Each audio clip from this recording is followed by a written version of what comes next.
Tala flaval whapoponga momoa tala fau mai le si ufonga le la mua mo le nei tae au iwa o ke taupalua a whelua 5.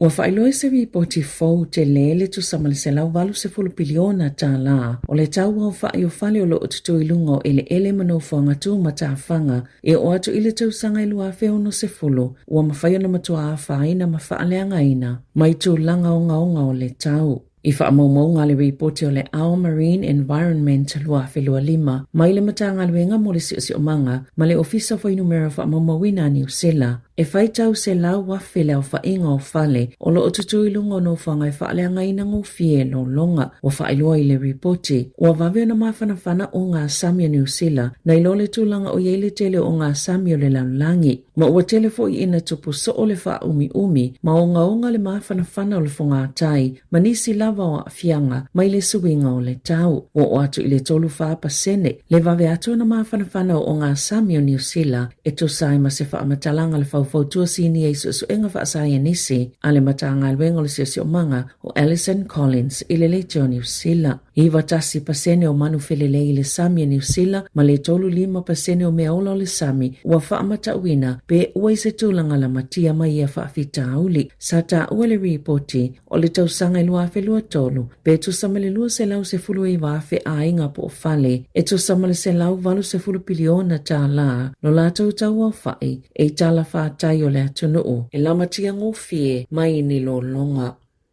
O le ANZ ma le Westpac, whale tupe mō moe le atunu ua whaapa upa sene tulu yo mō kesi ina o whaailoa le whale tupe whaaleo leo. Le toi whaapa u eso le 50 basis points o le pasene tului e fua iei pasene tului e whale tupe po le OCR ma uai le lua tesi ma le 5%. E 50 basis points o whaapa uai pasene o nonga tupe o whale. Ale whale tupe o le ANZ o le asafarai le amata whaapa uai pasene tului e le Westpac. Mai le whātesi ma le 5 i le whātesi ma le 5% mō la lātou whaapitoa e lua tausanga na whaalia e Sarah Hearn. A whai o se tangata e tolu se lau whawheta la le mō kesi e tutongi i le 15 tausanga o le alua se lau valu 15 tā la e la ititi fo le tupe e tutongi le masina e repayments pe a whaapetasi le tausanga o whaatolanga e whaatou maua le tupe e tutongi. Whaatusa le i le taimile nei i le tausanga taluai.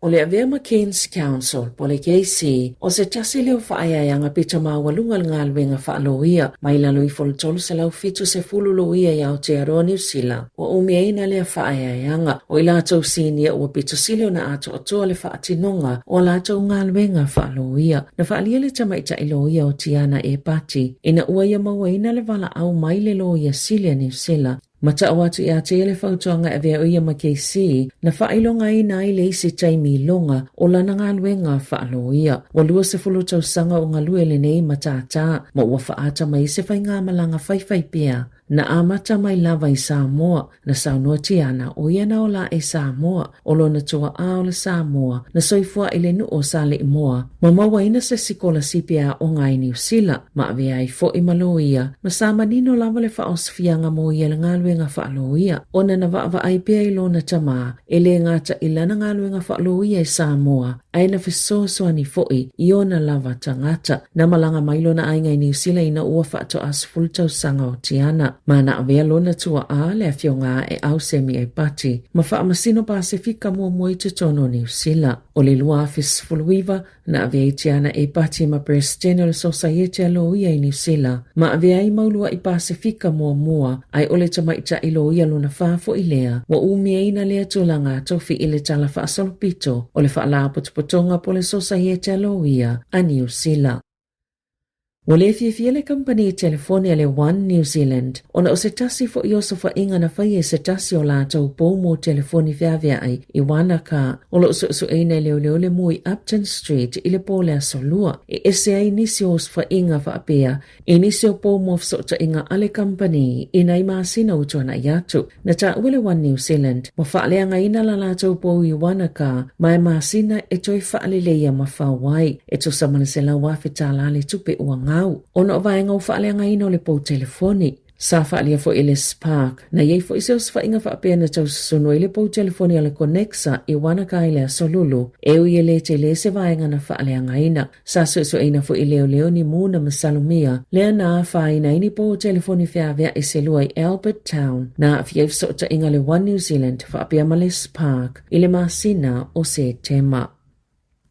O Dr. Anna Kowalska ele o se foma i New Zealand moni. E pe ona whaasalalau saloa i atama video se lunga upenga of sota inga e whaapeo se foma i New Zealand. O loo whaatawina mai whala au e whaalusi ai pauna. Na lipo tiele le te o New Zealand le asoa na nafi. Na whaailoa mai i tangata New Zealand. Ia maataala ia whainga tau whaavalea. Malapata ia ele ai se tangata moni whaapea. Wana o se ingoa maatai whaatosina mai tangata. E maunu atu wai tupe. O le whala aualo ia whaalaulo ina ilusi ai pauna, e le whaonga ina i New Zealand, e ei tangata ua tō sina, o no whaupunga māta pepelo, o lo o tō uina ilunga le Facebook, ma whaupunga e whaapea, e ei tangata ua pa pauna mai le se laulo 5 kilo, i le 5 kilo ua iei nei, ai o ata umana whaia ele AI. O toi whautua ina soifua malolo ina New Zealand tangata lau tele, ina ia awane i tō sina pe mulmulta ia le tele foma i pepelo, ilunga o le Facebook. O le awala leo lo whaonga le autau whaasise, e maunu atu ai tupe, ona olto o tele o tangata e talitono ia whala au mawaila au, ile naunau ta ingai thia Lucy Pauna, pe ona li potia.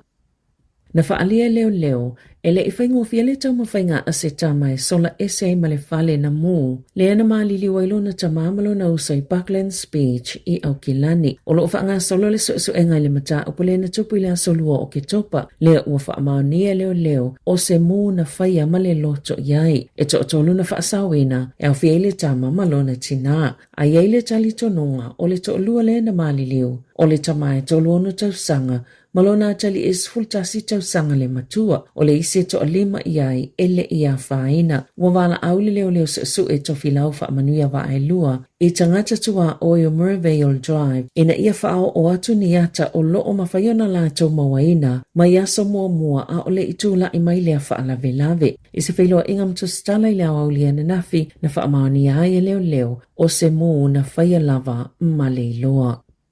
Na whaale e tonu sa ta awale tine i muilungo le awale Bonson Bile a soana nafi a ona nati atu e ta pese mui au kilani. Na whaale e Martin Campbell o le sweepers teno le unia le au tine i mu. Sa whaale e tonu le vai penisino le ta awale fui mu a o tali atu i se afi Sarsfield i Herne Bay i le afi na nafi. E whafoto New Zealand, e selia ma le 2 piliona tā la, po le tasi tesi ma le 5 piliona pauni, ua ngā uia tangata koe ai mātū, e mawhaiona la tau titalaina whaasolitu la fono masini ma teo ngā tupe, po hackers ili nei tau sanga, mai atangia le whaatautua la tau ngā yoinga, i tangata e pito tite leo la tau tamau ainga ili cryptocurrency, o ni whainumero tau matia malo o whaatasi o whailo ai, o se matati e lea whainumero ngā oinga hackers, o na peto samalis fultolu pasene, o le au te lenga o tamau ainga po le GDP a Korea i mātū, e mai ia i tu ainga o whainga whaasolto la fono, e ia la tau vainga whaapitoa e whaia ia ngā oinga, e pe o le Lazarus Group, sa whaapitoa lava la tau ngā oinga nei, e o sa whaia i company o cryptocurrency, ma ia te le lava ni ngā oinga ma whaiono la tau whaatino i nai. Sa whaaliel au su e le company le Elliptic, ua whaupopo ina lava le whaatutua o sa whainga i tangata mau uloa i cryptocurrency, ona ele lava ta iala e puipui ai ala tau pisenisi, na whaalia la mo le puipuinga i atunu i sifo, o tupe ia ngawia, o loo whaonga ina e whaatupe ai au upenga ni ukilia a Korea i mātū, maana polo kalame a tina ai o mea tau whaatontonu mamau, o le ngawinga pitu te le lava i cryptocurrency, mai se tangata i to tasile nei tau sanga, e tusale ma le se lau miliona ta la. I ta alonga, na manu malo le Breakers mo le taimi momol nei ta milisanga le NBL, ma ua whaia ina le Sampini le awa Illawarra, e se lau se fulufitu i le valu i le puana poi o Kilani, o le mawa e o le ta alo le li kapteni, Peter Jackson Cartwright mai Amerika, le nafsosan tele le taumawhainga le au basketball au Kilani, e whawhaia ina le Breakers, talu na amata le ta milisanga, o le asao le ta alo le Breakers ma le South East Melbourne, ile nei lava ta milisanga. Tala fawia ma le si ufonga le lau mua, mo le nei tae au.